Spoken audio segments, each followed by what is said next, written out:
Today, I wanted to talk about, which has been in the headlines for some people. It's the 11 scientists who have been unalived or are missing since 2022. There is a list now. I think it's actually 12 of them, but there's been talk about these scientists and engineers.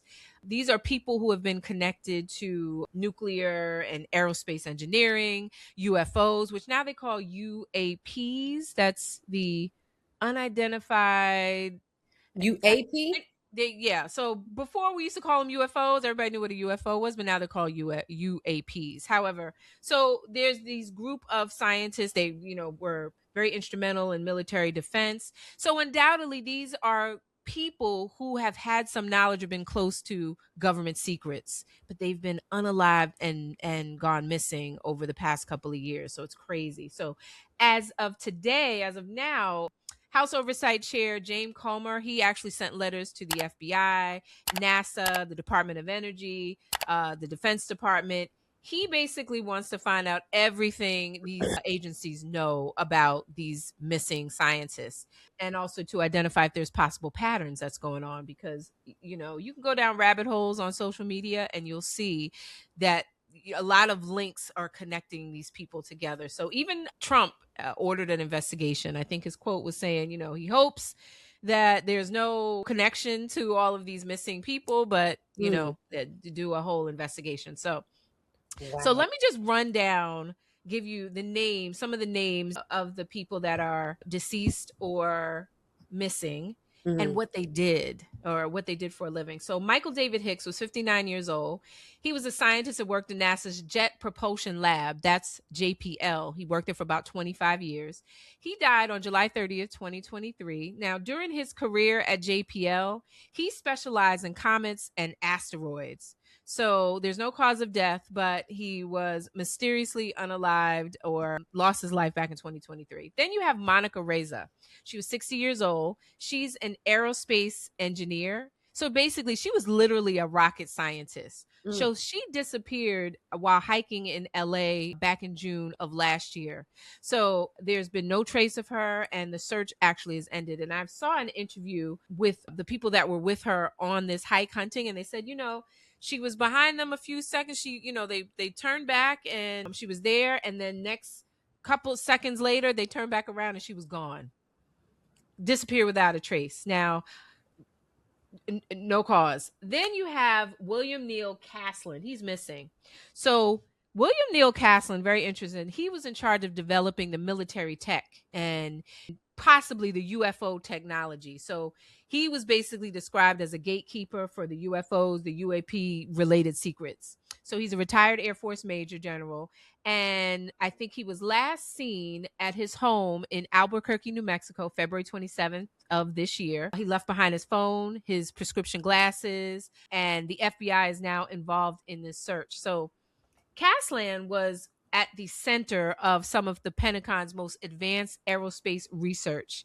He once commanded the Air Force Research Lab and, just disappeared. His wife says that, she kind of came forward because what is very interesting, and we'll talk about this, is that there are some people who are saying, this is not a conspiracy. This just happened. I'll talk about that in a minute. But she kind of came forward and was like, I'm there could be a connection. Maybe there's a connection with everybody else that's missing. Okay. Then you have Melissa Cassius.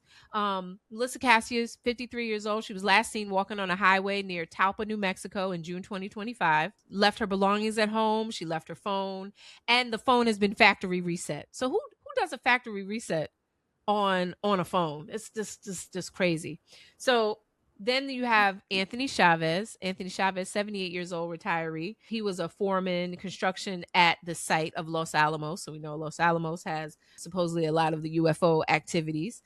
And yeah, just kind of gone missing. There's no indications of activity that he was planning to leave. He just kind of disappeared.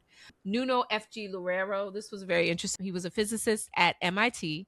So he was fatally shot at his home in Boston in December of 2025. So the gunman basically opened fire on the Brown University campus, killing two students. Then he was, I think, killed later. So basically, he was very instrumental in creating power that's like the sun.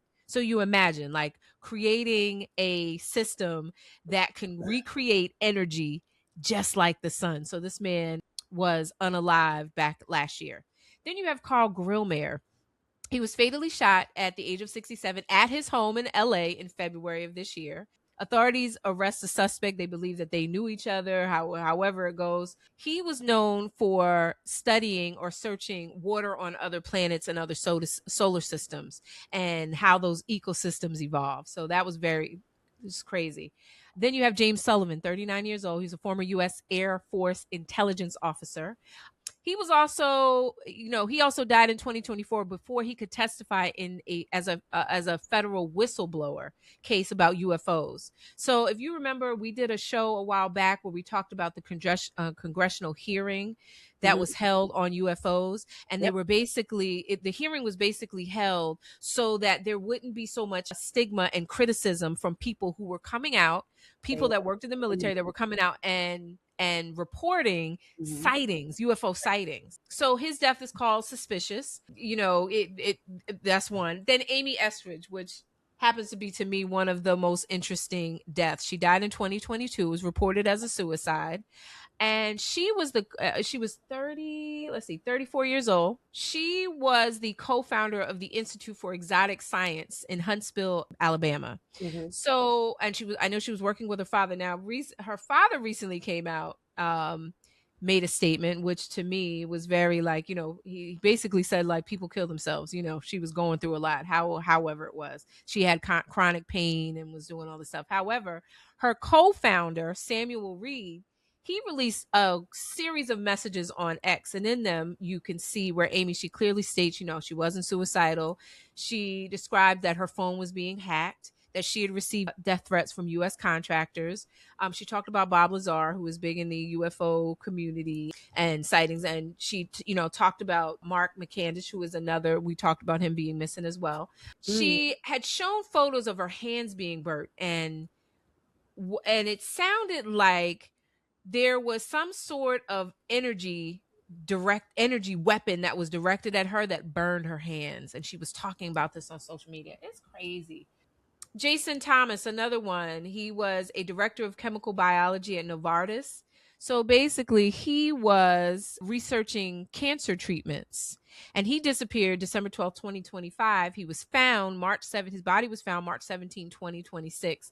No foul play is suspected, but what was really interesting, and I've heard different stories. I'm just going to go down a rabbit hole, but when we talk about cancer therapy, that he was working on a cancer therapy for stage 4, where basically they remove I guess the damaged T cells, Mhm. change them up, and then reinsert it. And it helps the body fight cancer, and they were getting rates of like 84% recovery rate. So man is gone.